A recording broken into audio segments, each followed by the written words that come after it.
Good evening. I'm Emily Ponchel, Public Programs Manager here at the Newberry. I want to thank all of you who are attending here in person and also everyone who is attending online for joining us for this evening's program, Spirituality in Song, Mexican Choir Books of the Newberry Library. I also want to express my sincere thanks to the sponsor of this event, the Paul M. Angel Family Foundation. I want to begin by reading the Newberry's Land Acknowledgement. Located near the confluence of several waterways, the Newberry Library sits on land that intersects with the Aboriginal homelands of several tribal nations: the Council of the Three Fires, the Potawatomi, Odawa, and Ojibwe nations, the Illinois Confederacy, the Peoria and Kaskaskia nations, and the Miamia, Waya, Talkiwaki, and Meskwaki nations. The Ho-Chunk, Menominee, Kickapoo, and Mascoutin nations also call the region of Northeast Illinois home. Indigenous people continue to live in this area and celebrate their traditional teachings and lifeways. Today, Chicago is home to one of the largest urban Indigenous communities in the United States, and this land remains an important place for Indigenous peoples.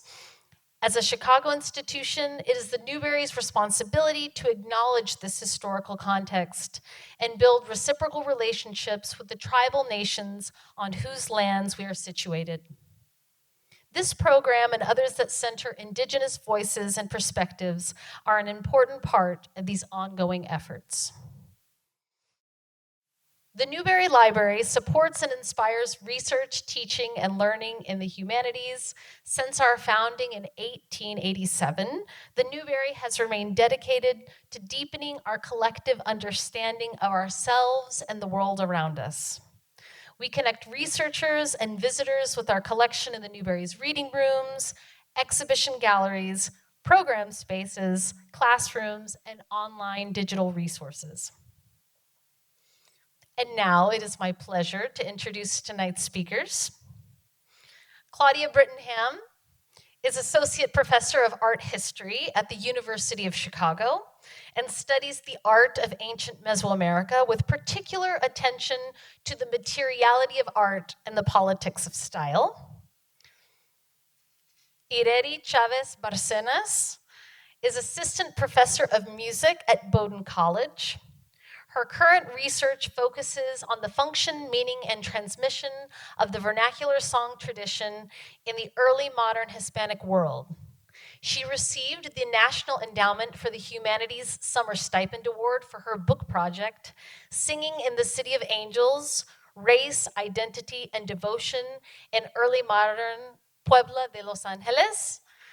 She has published journal articles and essays on the intersection of villancicos and early modern ideas of race, religion, and identity in New Spain, and on the adaptation of conflicting historiographical interpretations of the conquest of Mexico in Vivaldi's opera Moctezuma. Ellen Hargis, one of America's premier early music singers, is also a leading voice teacher and lecturer on historical performance practice.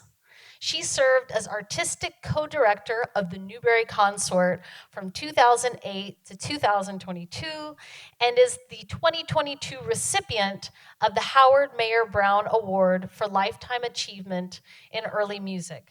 Her ongoing study of the Newberry Choir Books since 2011 has led to numerous performances and recordings. Please join me in welcoming our speakers.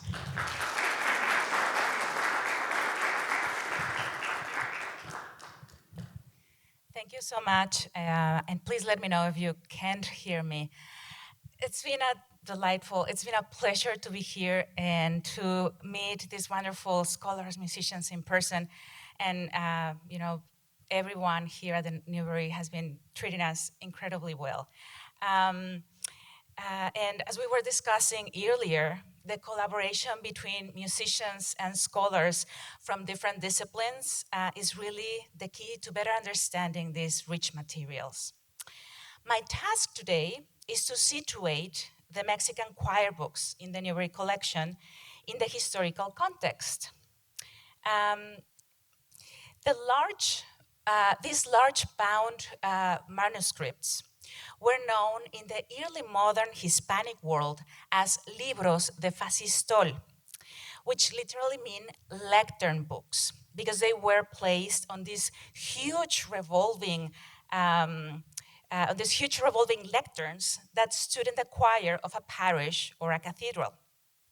They had to be large enough so an entire group of cantors or instrumentalists could read and sing from one book. And here you see a group of cantors and boys singing from a choir book in a famous medallion from Seville Cathedral. And a group of instrumentalists in this one, a group of instrumentalists or minstrels reading from a choir book in a fresco from an indigenous open chapel from Tlaxcala, Mexico. Choir books usually contain the cycles of monophonic chants that were essential for the liturgical feast days.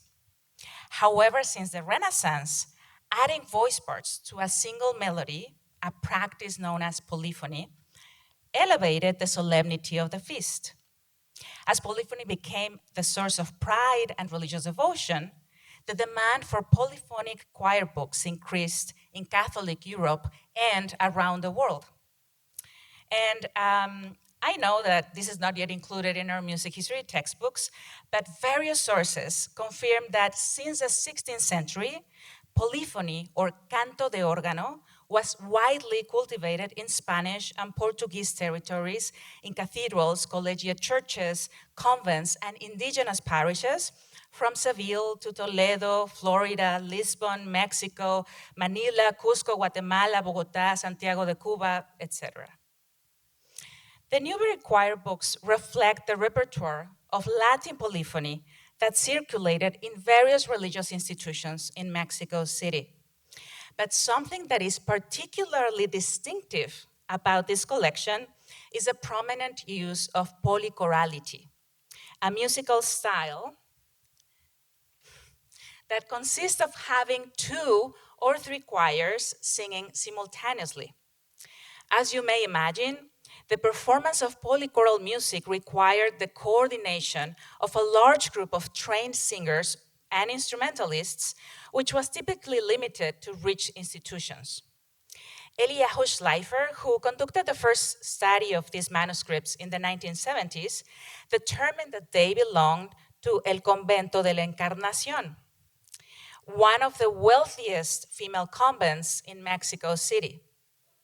The convent was founded in 1594 by nuns of the Conceptionist order, and it was located in the heart of the Spanish Center, just 2 blocks away from the cathedral. Unfortunately, we still pay little attention to the narratives of women's music making in the early modern period.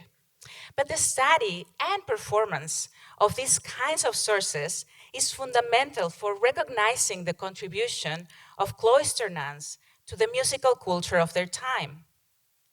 In convents such La Encarnación, nuns were thoroughly trained to perform the daily cycle of office hours and masses in their parishes.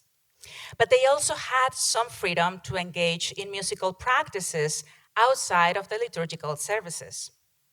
To give us a sense of the musical life inside the convent, I would like to introduce Frances Erskine Inglis, a Scottish travel writer who is best known for her book Life in Mexico, published in 1843. In it, she describes a delightful visit to the nuns of La Encarnación on a Sunday afternoon on April 27, nearly 200 years ago. With the Viceroy's permission, she was able to visit the entire convent, which she describes as a rich and splendid palace.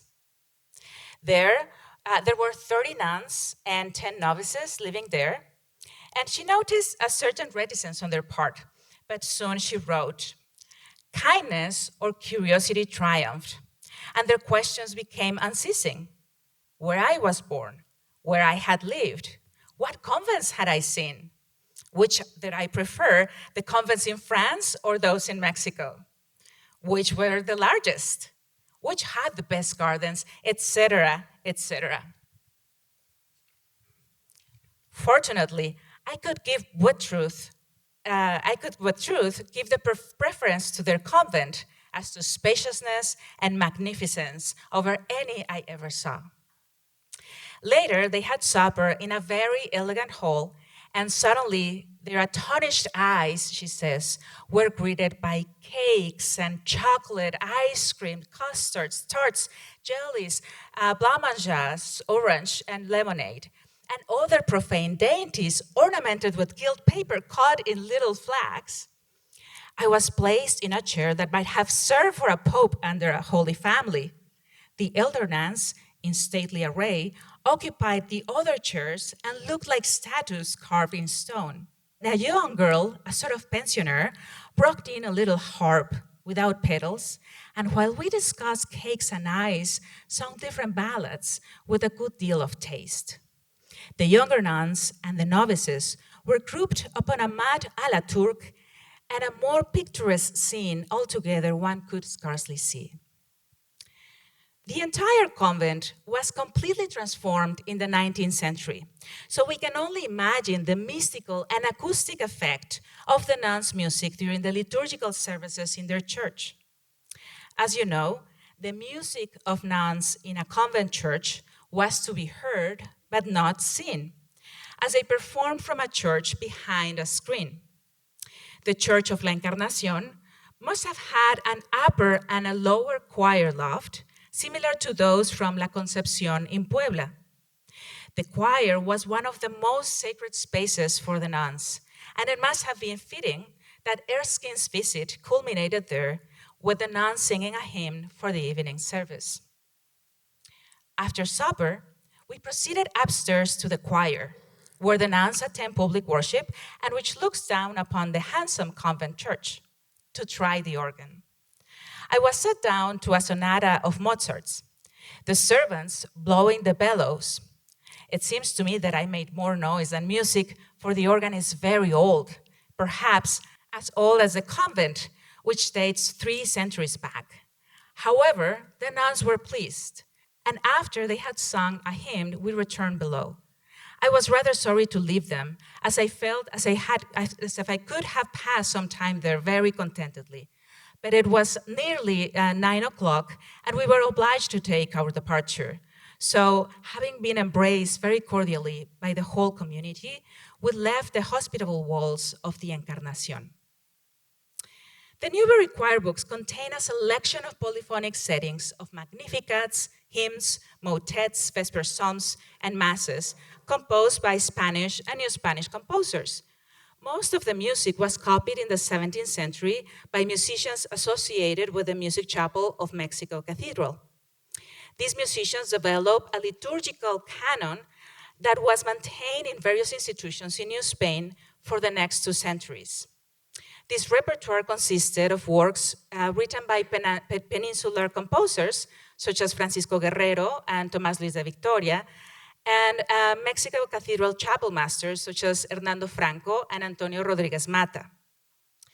Javier Marín López, who has conducted the most comprehensive research on the source of Latin polyphony in New Spain, has shown the close relationship maintained between musicians and musical repertoires on both sides of the Atlantic. And one of the most exciting findings is a shipping record of 22 music books containing motets y canciones espirituales sent from Seville to Mexico City. The books were sent by Francisco Guerrero, who was then the chapel master of Seville Cathedral and had just published 2 volumes of motets and his anthology of canciones y villanescas espirituales, all of them printed in Venice. Those materials were sent to Juan Hernandez, who was the chapel master of Mexico Cathedral. The music from Guerrero's printed anthologies is well represented in the polyphonic choir books copied in Mexico City, including those in the Newberry collection. Marin Lopez has demonstrated that the copyists did not just reproduce Spanish practices, but really integrated them according to local needs. For example, hymns copied after 1632 had to consider the revisions of the Roman breviary made by Pope Urban VIII. Previously, the first polyphonic section of hymns like the Ave Maria corresponded to verse 2, which is reflected in Guerrero's printed edition. But after the Reform, the first polyphonic section of the hymn had to correspond with verse 1. So the copyists in Mexico had to correct the text to the new liturgical needs. Similarly, the absence of text in the lower voices indicates that they were performed with instruments, thus adapting the music to the practical needs of female performers. These are just a few examples of the flexibility with which musicians and institutions adapted works and practices for local usage. Some of these details are brought to light in masterful performances, such as the recent recording of Juan de Liena's Vespers by the Newberry Consort in an all-female choir, which brings a whole new experience to 17th century Latin polyphony. Our understanding of the music contained in the choir books of El Convento de la Encarnación continues to grow through the research of scholars from Mexico and Spain and the United States. And I would like to end with a suggested bibliography for those interested in Latin polyphony beyond the Western world and the musical lives of nuns in New Spain, especially the 2 volumes by Javier Marin Lopez titled Los Libros de Polifonía de la Catedral de México, an online catalog, books of Hispanic polyphony curated by Emilio Ros Fábregas and his team of researchers, and the forthcoming book by my dear friend and colleague, Cesar Fávila, Immaculate Sounds, which I believe will be out in the fall.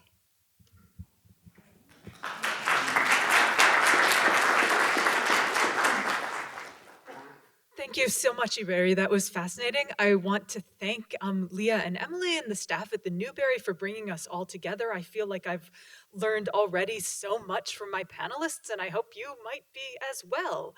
So what I want to do right now is talk to you a little bit more about these books as things, to think a little bit about their materiality and the ways that they were produced. So the first thing to say about these books is that compared to choir books, which are occasionally ginormous, that's a highly technical term that I've just used here, and I realize I cannot actually show you how big they are because I have to hold the microphone right here, but they might go out to here and sort of like, think like table size so that they can be read by the entire choir. The 6 volumes of this choir book that we have in the Newberry collection are a little bit more modest in size. They're, like big book size, not like elephant folio sized. The laptop offers, they're laptop sized, okay? And yet they are still illustrated in a way that the choir standing can read the notes and the words to the extent that they need to when singing this very, very familiar music.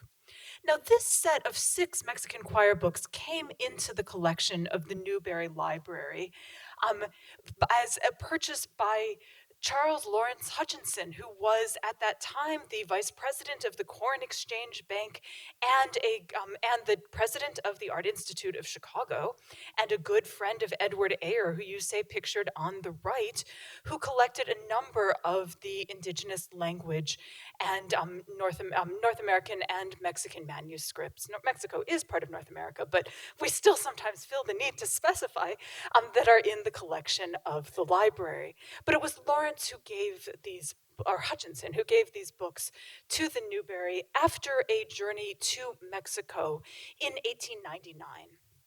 Now, we know that these books were part of the collection of the Convento de la Encarnación until it was dissolved in sometime between 1861 and 63.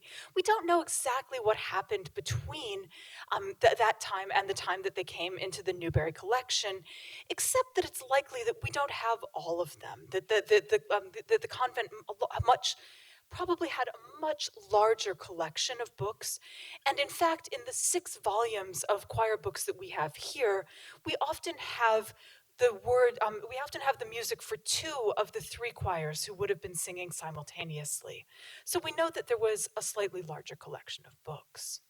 But what's particularly important to think about with these books is that they have long histories. You can see already, maybe just by the different bindings, that they weren't made as a perfectly matched set, or they might have been, but they took different trajectories over the course of their lifetimes. And more importantly, these were working books. These were books that were well loved. These were books that were used. These were books that people returned to over a generation or more. The music remained alive. So I hope maybe if you look just at these first 6 covers and then looking, and they're mostly what's in the books is music, but there are a few other really delightful things as well. You can see the frontispiece of the first volume, so gorgeously and brightly illustrated with the lamb contemplating the cross. And then volume 4, but none of the other volumes, has a table of contents that tells you what's going to happen within it. But other than that, what's in the volumes is mostly music. And I hope, as you can see, just looking even at the first page of each of these 6 volumes, that they're not all in the same hand.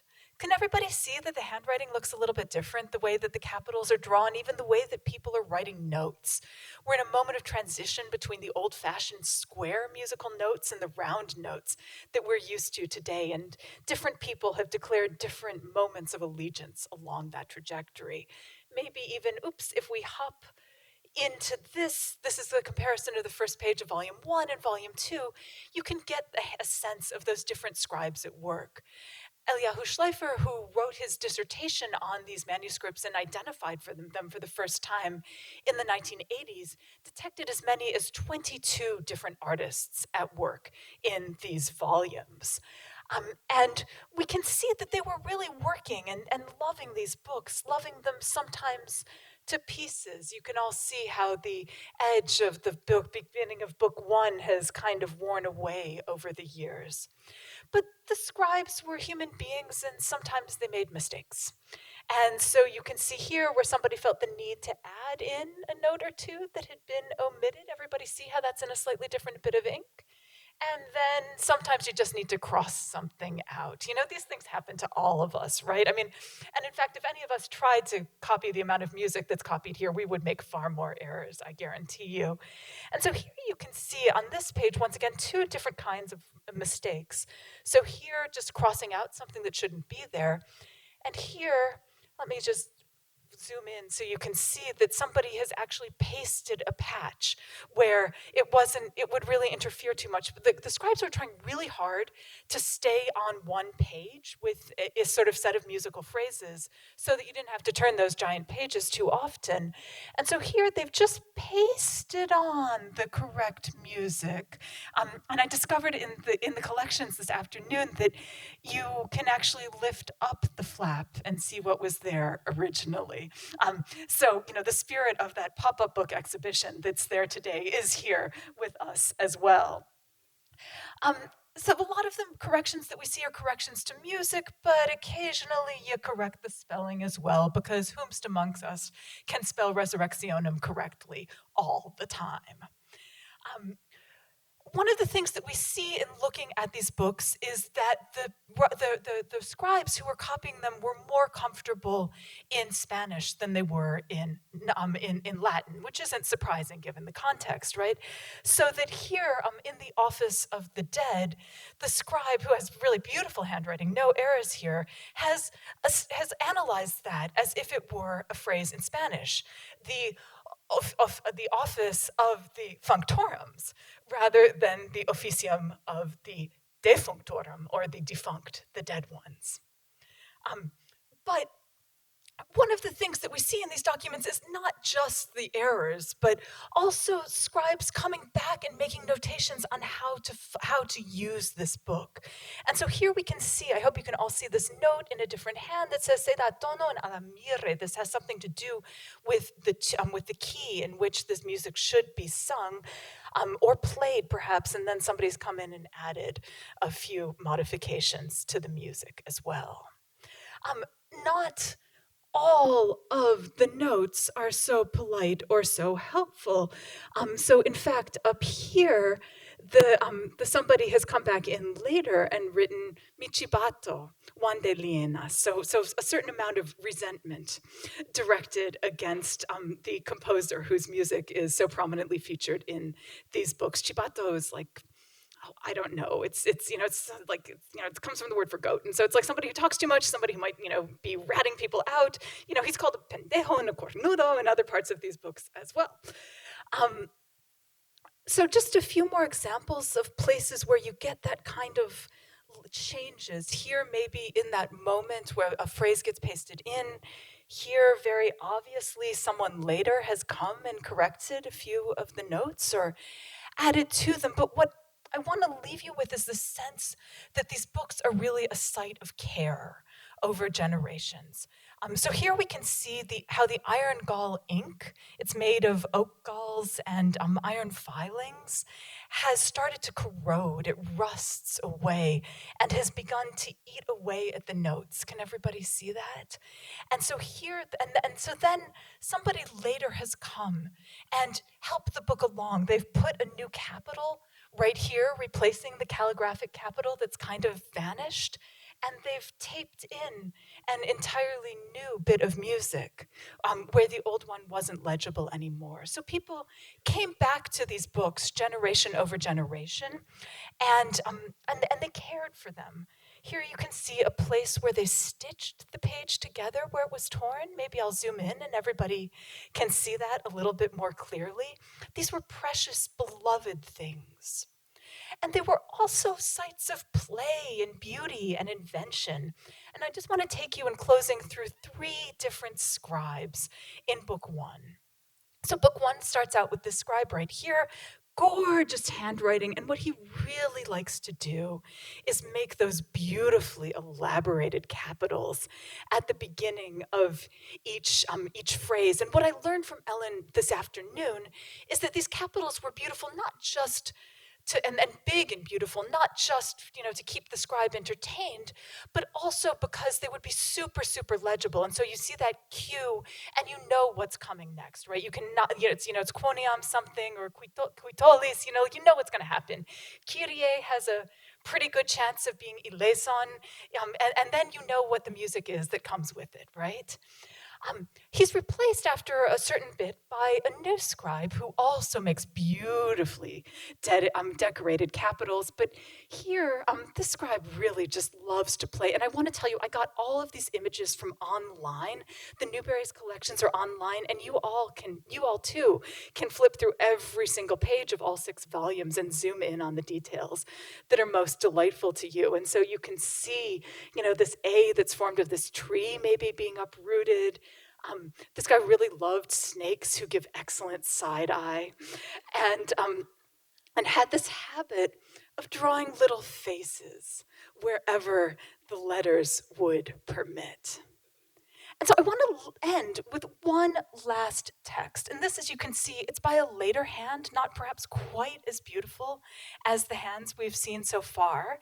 And it's actually a bit of music that I understand we're going to hear in just a few minutes, too.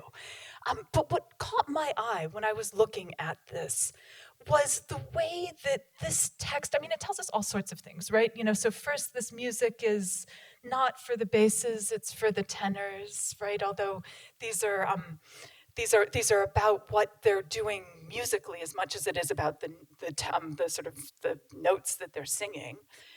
But then this is also a scribe who's looked through this book a lot. Maybe he's one of the people who's helped care for it over the years, because he's also in this bit engaging with the other 2 scribes who started out the book, right? You see how that face that he's drawn in his capital is calling back to scribe number 2 who made the faces?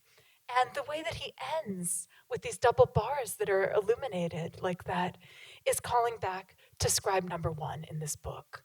So what I want to leave you with is this idea that these books were working books. They were books that got loved to pieces. They were sites of care, and they were sites of a kind of intergenerational transfer of knowledge within the convent and probably beyond. Because we're not sure if it was the nuns who were doing this or whether these were musicians maybe attached to the Cathedral of Mexico who were doing this work. Thank you.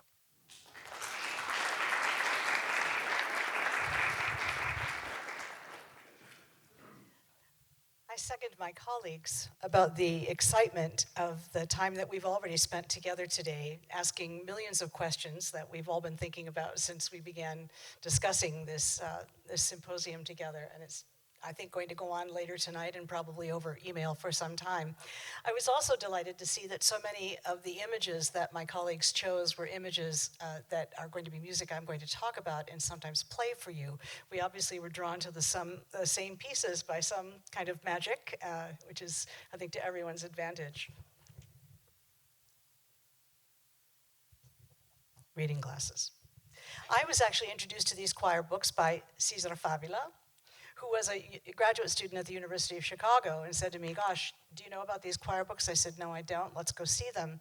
We did. And I was immediately filled with curiosity as a singer because of the remarkable sort of unusual things that I saw in these books I hadn't seen before. Certain things like the anachronistic kind of notation. Some of it's very old-fashioned, especially for compositions in the mid-17th century. There are no bar lines in the music, which is a long-gone practice that in the 17th century and makes reading the music as an ensemble rather difficult if things aren't put into score. There is some almost phonetic spelling of a lot of the Latin texts. Some of them are in the Roman style, but a lot of them are clearly telling us how they pronounced the Latin in Mexico City. Seeing these books in person and then consulting Professor Schleifer's dissertation, and I think we've all very glad to give him a shout out tonight. I understand he's listening in on Zoom from Jerusalem. Has been a fantastic resource with all the cataloging and commentary, the critical commentary that he did in his dissertation in the early 1970s, gave us all a chance to consider the source of this material and to experiment with trusting, not correcting the material, which is what you have to do when you're working from somebody else's edition or amended copy. Thank you. My job here is to talk about how the music sounded, not building on what my colleagues have talked about here. Ireri talked about the polychoral music, which makes up the bulk of the music in the choir books, and we have to wonder how the heck it sounded in a church that was basically constructed like this. We think of polychoral music in grand spaces like San Marco in Venice, the music of Monteverdi and Gabrieli, where you get a real back and forth antiphonal effect of the music, a real stereo effect, I should say. And here, with all the voices coming from the same direction, and in fact behind screens and sometimes behind curtains, we have to wonder what that sounded like. But I'm reminded that just like in San Marco, the music was really being sung for the Doge, who sat in the sweet spot in that space, or for God, who can hear it from wherever. Here, it's also for God, and not primarily for the people. I think that's who the big audience is. So he could hear through curtains and screens, and it was no problem. Go to the next, thank you. This is an example we saw in Ireri's slide of the interior of the Church of the Encarnacion, the organ in the back. That was at the top, not yet, but that's okay. And in hers, the organ was in that upper coro. In her picture, the organ was in the upper coro. And here we see on the page of music, which has all four parts being sung by this choir, or this 4 parts of an 8-part piece, that this is the coro del organo. So I assume this means that this was the choir that sang with the instrument and the other choir sang below. And now a picture, just a close-up, because you had a nice long view, but this is really typical of Mexican organs. I just love this, that the pipes will be painted with little faces over the sound hole or the fipple of the lead pipe, and with very fanciful little drawings. This is actually a picture I took in the cathedral in Durango with my iPhone, which is why it's not so arty, but you can find loads of pictures of these online. They're great fun. There are supporting instruments that we believe were present in the convents as well. Claudia talked about the lower parts sometimes being untexted, indicating that they were probably played by instruments.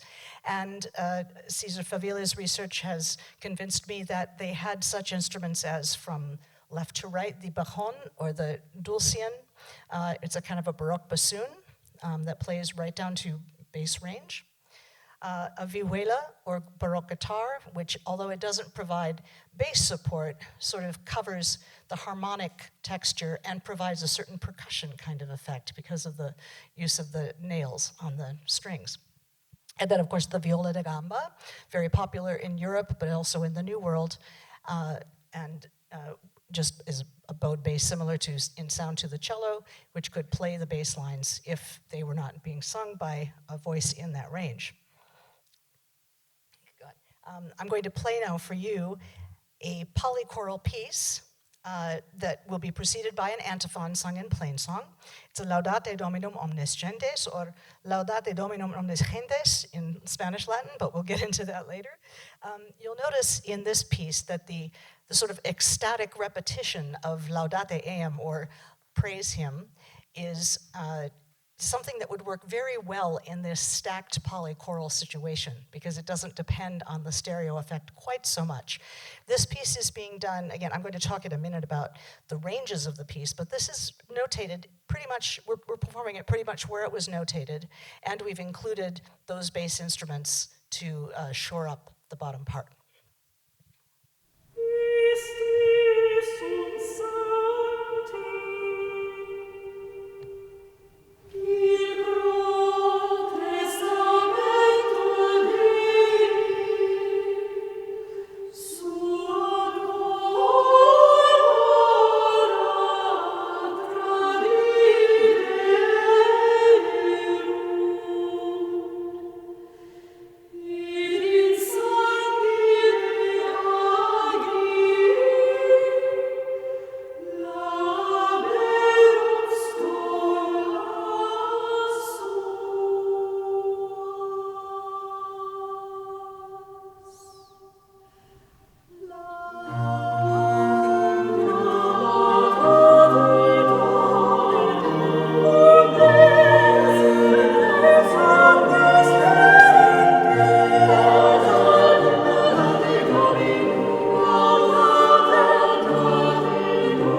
thank you. It's one of my favorites. It's anonymous, unfortunately, so we don't know who gets credit for it. The Laudate Eum ecstatic chorus that I referred to goes right through the doxology, which is the ending of almost every psalm. It ends with Gloria Patri et Filio et Saecula Saeculorum, Amen. And normally the text of the psalm stops, you sing the doxology. In this, they just can't stop singing the Laudate Eum choruses, and that's what really got me excited about this particular setting. I think it's really special. Now, I mentioned earlier this idea of Spanish-Latin pronunciation. One of the areas in historical performance, which is what we mostly call early music nowadays, is that the way that languages were pronounced in their time and place adds a whole layer of important information to our interpretation of music. It adds timbre from the vowels, it adds articulation from the consonants, and sometimes it makes the rhymes work. And we go, oh, that's why that's that way. They weren't bad poets. They just said things differently from the way we do. We have lots of, actually 16th century evidence about how Spaniards were saying certain words in Spain, at least, and it's indicated in some spellings there, but this is what I found really great about these choir books and these scribes who sometimes weren't necessarily perhaps tutored in classical Latin or church Latin, is that they would write down what they heard or the way they said things instead of the way they knew it was supposed to sound. It reminds me of when I was trying to take drawing lessons and the teacher kept saying, draw what you see, don't draw what you think you see. So it's very, very helpful. So here are some wonderful examples from the choir books. We have this in the typewritten at the bottom. The text is from the Dixit Dominus, Dominus ex Sion, which they write with just the Xion, the X being either the K or the S or both. Dominus ex Sion, all in one blended sound. This is an example of this kind of elision that occurs. We get the word sanctum, sancto, sanctorum, etc. in these books is very frequently written without the C because we get the Spanish cognate of santo at the root of the word. So we get santum nomen, and then instead of santum bilabial, nomen epicodental, santum nomen, all one sound, very easy to say, especially in fast text settings to music. Santum nomen eius. Another of my favorites. This has all become one glommed on word. Tu es sacerdos, again from Dixit Dominus, you are the priest. Tu es, and then we only have one S because you only need one when you sing it. You don't have to say tu es sacerdos as you would in Latin, but tu es sacerdos with the S instead of the C because that's how you pronounce it. Now I'm just going to do a little reading example so you can really hear how different this sounds. I'm going to read a little bit of the text of the Salve Regina, and then we'll listen to it read by Lucia Mier Iteran Romero, who, as you can tell, is a native speaker of Spanish from Mexico City and a singer in our ensemble. So I will say it in Roman Latin. Salve Regina, Mater Misericordiae, vita dulcedo spes nostra salve. Ad te clamamus exule filii Eve, ad te suspiramus gementes et flentes in ac lacrimarum vale. And now Lucia. Salve Regina, Mater Misericordiae, vita dulcedo, spes nostra salve. Ad te clamamus exules filii Ebe, ad te suspiramus, gementes et flentes, in ac lacrimarum vale.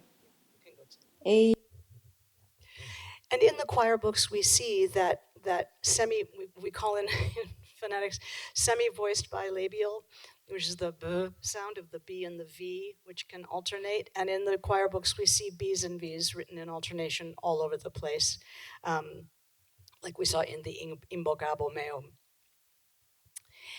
I also mentioned that the relative ranges of pieces, clefs and transposition are all part of that.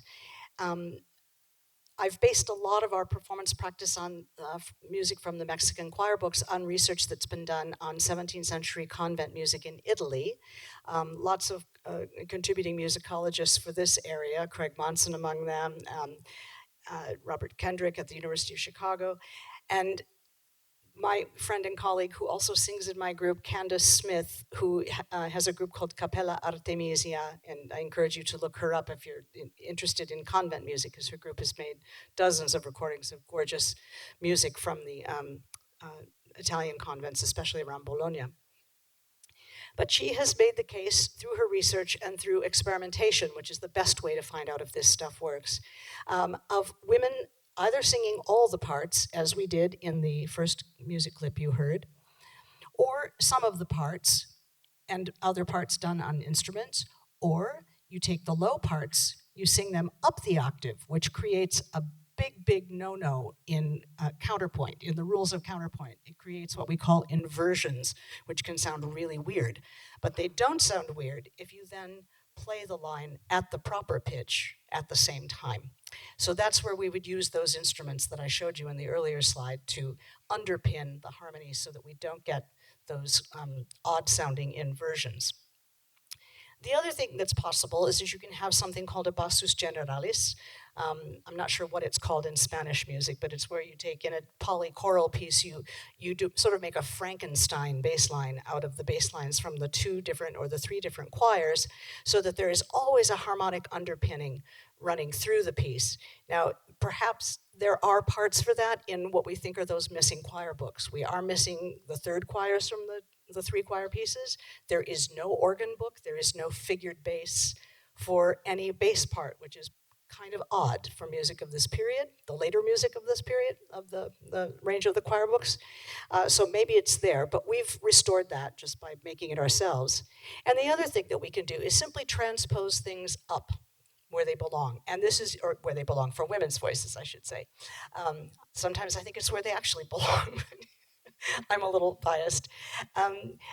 This might sound like a big deal, but reading up 1/4, which is an interval of a fourth, is actually something that was very easy for them to do, and is even pretty easy for us to do, especially when we do it all the time and we're used to it. You don't have to copy out the music again. You don't have to do anything. It's like putting a capo on your guitar and playing the same chords. It just goes up. So they probably did a combination of these in the convent. I thought so that you could hear this, I would play a little bit of this Salve Regina we've been referring to, first sung in low clefs and with slightly modified Roman Latin. This is done by the Hilliard Ensemble, and I think that they made an attempt to soften their consonants so that they would sound a little bit Spanish, but they're still saying Regina instead of Regina. So we'll hear that first, and then the same clip of the Salve Regina. These are by both the same piece, and it's by Juan de Leonas. This one performed in the high clefs and in Spanish flavored Latin. Salve,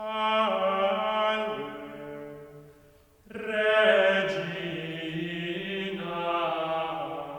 Mater misericordiae,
I really prefer it in the high clefs.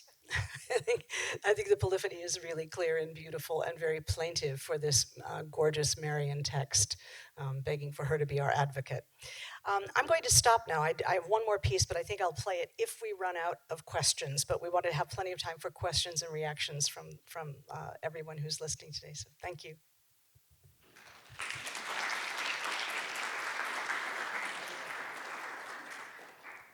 Thank you so much. I'm Leah Markey, the director of the Center for Renaissance Studies. I'm here to do the Q&A, and we received a lot of questions. I'm sorry if we don't get to all of them. And I'm going to try to combine a few of them since some of them do overlap. First of all, one of our friends of the Newberry, Catalina Andrago Walker, asked to learn a little bit more about the context of the nuns, like what sort of backgrounds they had, what their education was like. And another question, a related question is, could they have been the scribes? Could they have been writing these manuscripts? So this is for Ireri and company, I guess.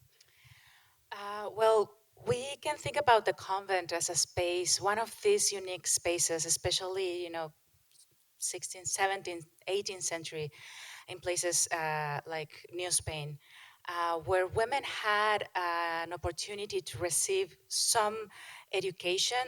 And, for example, the writing was important. They had to write their own religious experiences.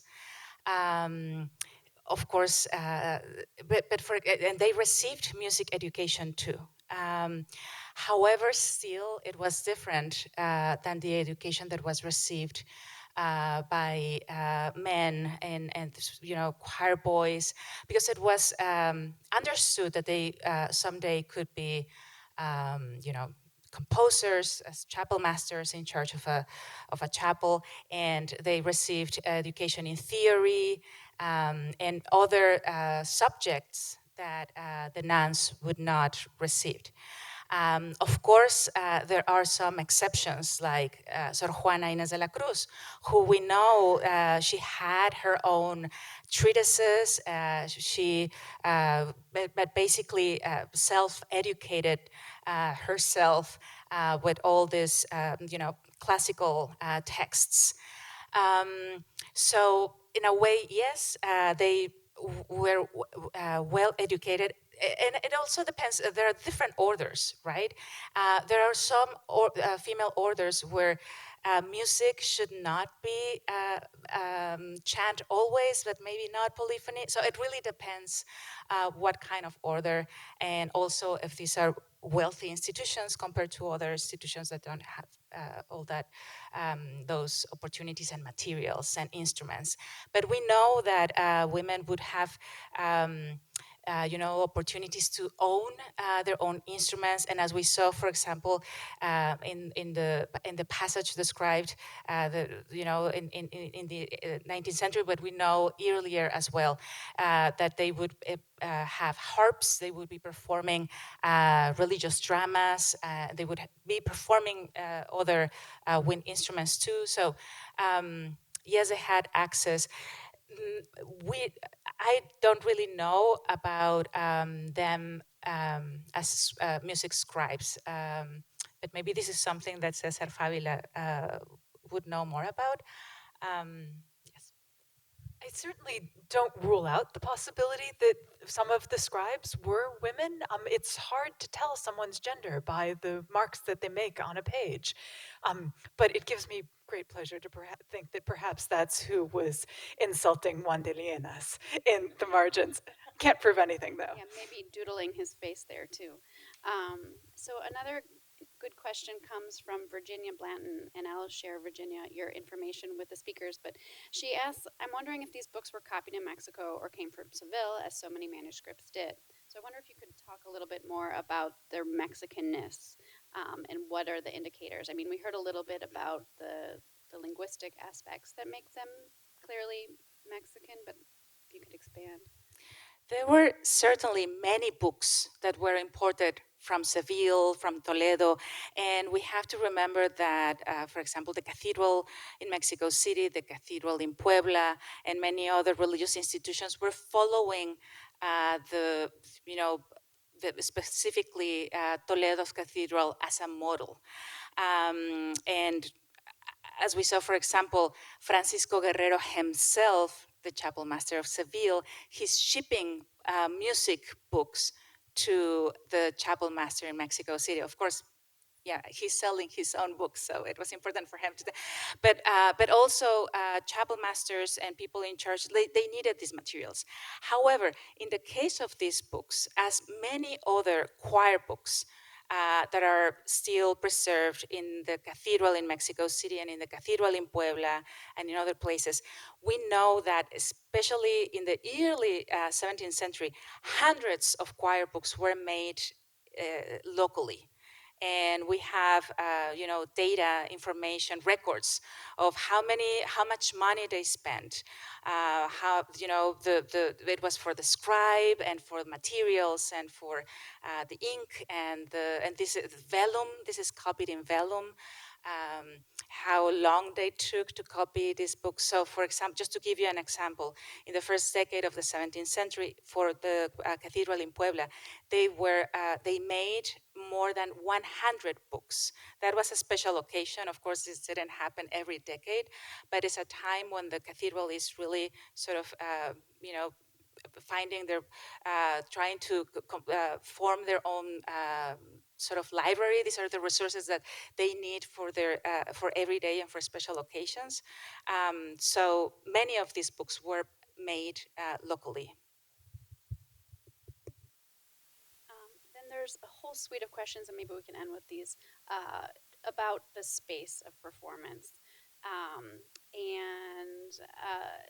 I'll just read them all because they're kind of all interrelated. What do we know about tuning temperament for Baroque church choirs in New Spain?